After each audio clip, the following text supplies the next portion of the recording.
Allah ya kara girma mai jego Amira, mamar Muhammad matar Malam Ibrahim Sharukan. Allah ya kara girma mai jego Amira, mamar Muhammad matar Malam Ibrahim Sharukan. Godiya ga sarki Allah mai ba da kyauta, in yi soya mako a ina kake sai karanta.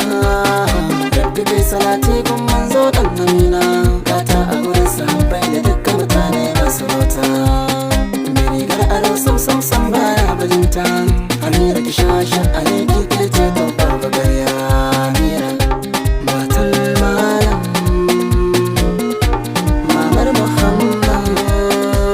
Allah ya kara girma mai jego Amira, mamar Muhammad matar Malam Ibrahim Sharukan. Da jego Abdul Bihon ne yana da yar zarabar sunan dan bebi na kawo Malam Ibrahim Sharukan.